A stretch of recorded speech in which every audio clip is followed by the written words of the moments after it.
왜 이렇게 뉴스에서 오피스텔이 많이 나오냐? 제가 서두에도 얘기했지만 오피스텔로 돌아가는 거거든요. 근데 제가 결론부터 말씀드리면 오피스텔은 대다수의 오피스텔은 대부분 부동산에서 가장 큰 이 수익이 뭡니까, 여러분? 물론 수익률도 중요하죠. 하지만 더 중요한 거는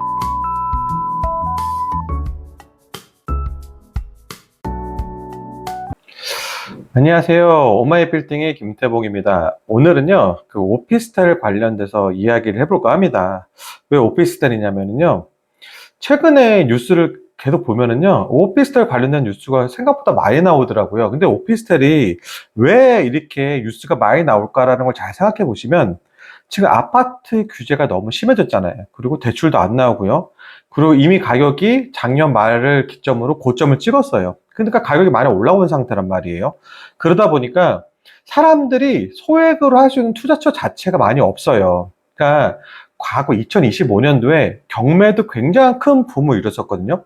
그 경매 붐을 일었었던 이유 중에 하나가 뭐냐면 소액으로 할 수 있는 부동산 투자였기 때문에 경매가 또 인기가 많았던 거였거든요. 그러다 보니까 지금 오피스텔은 상업용 부동산이거든요. 그러니까 우리가 보통 이런 말을 많이 해요. 너 어디 살아라고 얘기했을 때, 아, 원룸에 살아. 이렇게 하면 좀 없어 보이는 느낌이 좀 들거든요. 그러다 보니까, 나 어디역에 무슨 오피스텔 살아. 이러면 조금 있어 보이잖아요. 왜냐면 우리가 생각하는 오피스텔은 일단 풀옵션이잖아요.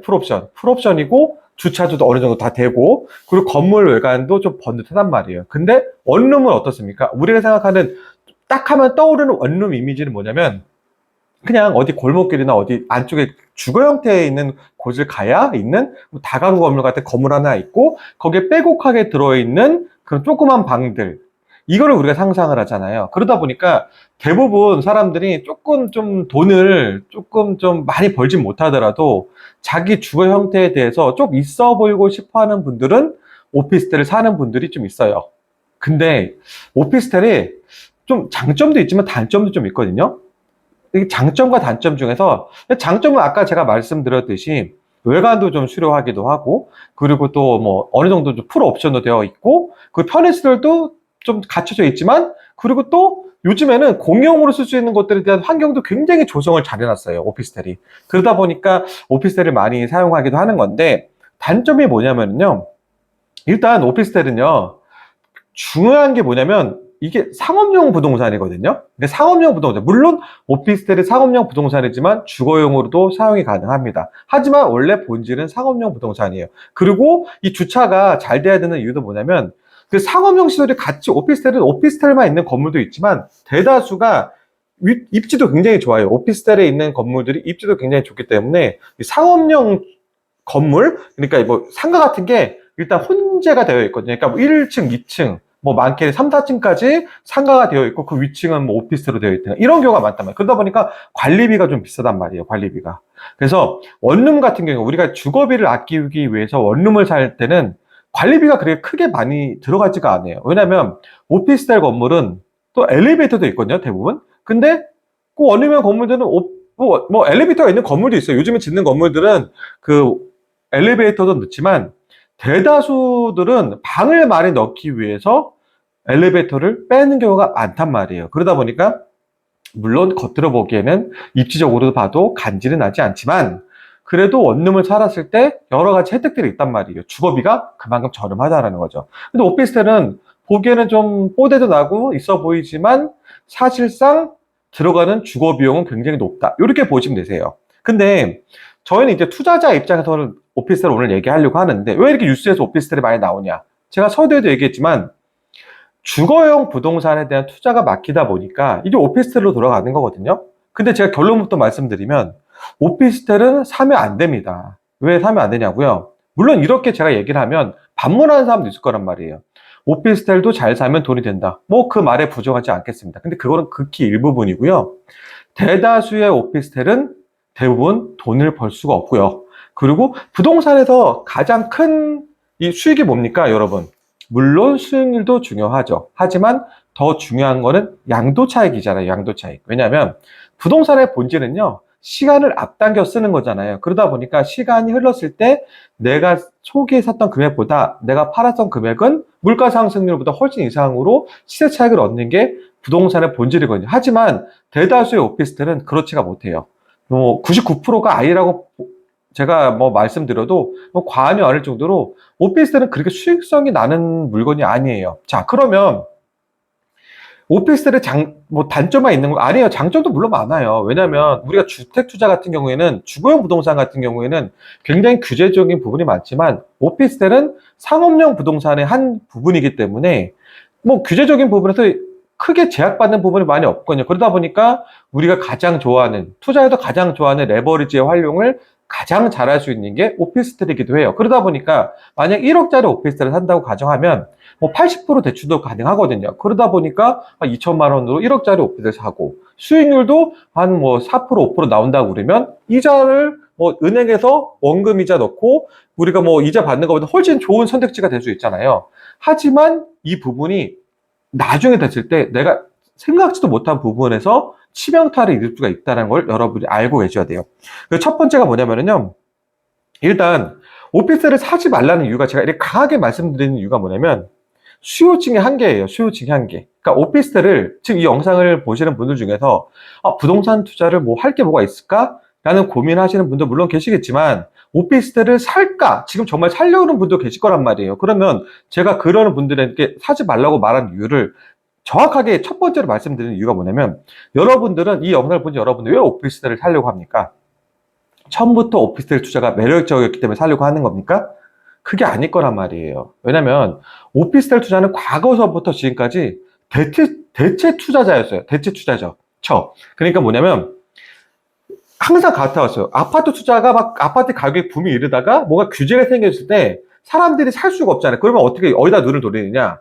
첫 번째 빌라, 두 번째 오피스텔. 가장 많이 선택지가 하는 게 이거거든요. 그러면 처음에 많은 수요자들이 가격이 올랐을 때 아파트를 진입을 하잖아요. 투자처를. 그 다음에 남는 투자처를 찾는 사람들이 오피스텔과 빌라를 사는데 그만큼 투자처를 찾는 사람이 적단 말이죠. 그러면 내가 지금 오피스텔을 지금 살려고 하잖아요. 그럼 파는 사람은 어떤 기준일까요? 높은 시세 차익으로 파는 사람일까요? 대다수가 그렇지가 않아요. 대다수가 몇 년 전에 지금 같은 똑같은 상황에서 오피스텔을 매수하고 그 다음에 탈출을 못하다가 지금 같은 시점이 왔을 때 탈출하려고 매도를 하는 거란 말이에요. 그러니까 어때요? 시세 차익이 거의 없는 부분이 많아요. 그러니까 그거는 시세 차익에 대한 부분들은 등기부 등본이라든지 그 사람이 매수했던 금액을 확인해보면 당연히 알 수가 있어요. 왜냐면 이 사람들이 높은 금액의 시세 차익을 하려고 매물을 내놓으면 왜냐면 오피스텔 매물도 굉장히 많거든요. 근데 누가 그걸 사겠습니까? 절대 사지 않는다는 거죠. 그래서 이 사람들은 운이 좋아서 조금이라도 올랐으면 괜찮겠지만 그렇지 않은 사람들이 대다수고 지금 탈출하지 않으면 이게 안 되기 때문에 그냥 또이또이한 조금이라도 감소하고 나서 금액을 감소하고 나서 탈출을 하는 거란 말이에요. 그거를 내가 잡는 거란 말이에요. 그럼 내가 이걸 샀어요. 사면 나중에 이거를 내가 1, 2년 후에 내가 조금이라도 시세 차익을 얻어서 팔 수 있을 거라 생각하면 오산이라는 거죠. 왜냐하면 오피스텔을 사겠다는 분들이 그만큼 수요층이 적어요. 그리고 여러분들 잘 생각해 보세요. 오피스텔을 원래 사고 싶었던 아이템인지 그리고 누구나 사고 싶어하는 아이템인지 이거를 생각해 보면 오피스텔 투자처가 얼마나 좀 협소하다라는 거를 알 수가 있을 거예요. 그 두 번째 뭐냐면 세금이에요. 세금. 자, 제가 아까도 말씀드렸지만 오피스텔은 어떤 부동산이죠? 예, 상업용 부동산이에요. 상업용 부동산. 오피스텔은요, 오피스야 그 호텔에 대한 그거를 결합시킨 단어예요. 그러니까 우리가 일을 하다 보면 이제 잠을 잘 수도 있잖아요. 사람이 항상 이 근무처 사무실에서 그냥 일만 하고 퇴근만 합니까? 아니에요. 실제적으로 일을 하다 보면은 야근이 많은 사람도 있고 그리고 또 당직을 서는 사람도 있잖아요. 그런 사람들이 잠을 자거나 아니면은 밥을 해결해야 될 수도 있고 그리고 세탁 간단한 그런 부분도 해결해야 될 수도 있는 부분이 필요하잖아요. 그런 필요성에 의해서 생긴 게 원래 오피스텔은 말이에요. 그러니까 오피스텔은 사람이 주거영어를 하기 위해서 생긴 공간이 아니고요. 이런 상업용 공간인데도 이런 잠자고 숙식이 해결한 사람들이 필요한 부분에 의해서 생겨난 게 오피스텔로 이제 나온 거예요. 근데 지금 어떻게 변모됐습니까?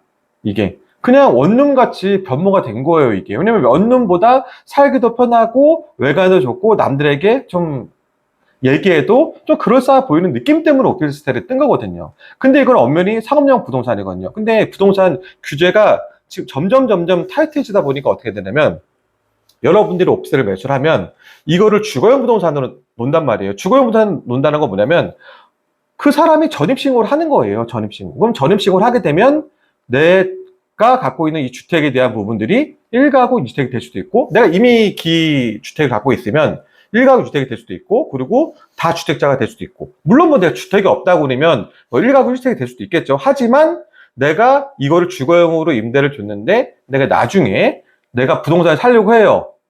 나는 주택이 없다고 생각했는데 살려고 해요. 그러면 어떻게 해요?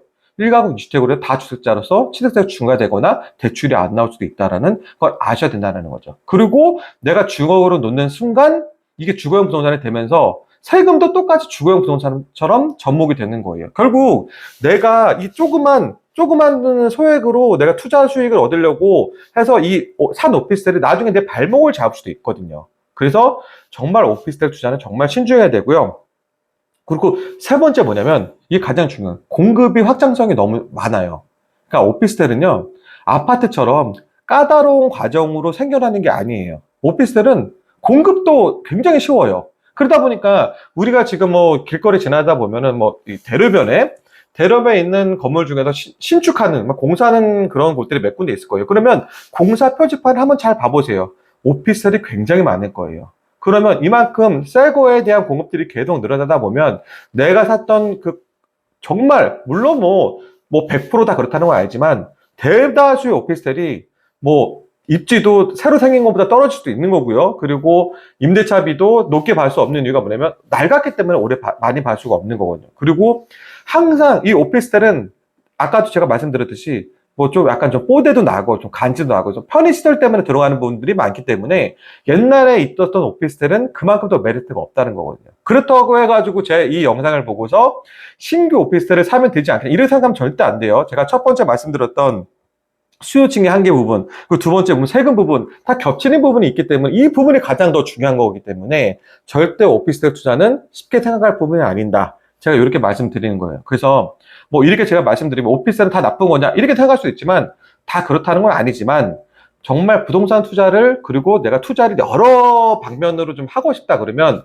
지금 같이 또 특히 주거용 부동산에 대한 부분들이 굉장히 좀 타이트해진 부분이 있는 이런 시점에서는 잘못 사면 오히려 이게 내 발목을 잡는 경우가 될 수도 있다. 위험성이 있다. 이런 부분을 제가 강조하는 부분이거든요. 그래서 오피스텔 투자는 조금 내 상황과 환경에 맞게 투자를 해야 되는 거고요. 내가 그냥 단순하게 그냥 뭐 정말 상업용 부동산, 그러니까 주거용으로 놓는 게 임차를 놓는 게 아니라 상업용 부동산 임차를 나가지고 내가 수익을 받겠다, 높은 수익을 받겠다면은 나쁘진 않을 것 같아요. 입지도 정말 좋고. 그런데 그게 아니라고 그러면 조금 신중하게 접근할 필요가 있다. 요 말씀을 드리고 싶어서 이 영상을 준비했습니다. 네, 오늘 영상도 들어주셔서 감사하고요. 다음 영상에서 또 좋은 말씀을 드리도록 약속하겠습니다. 감사합니다.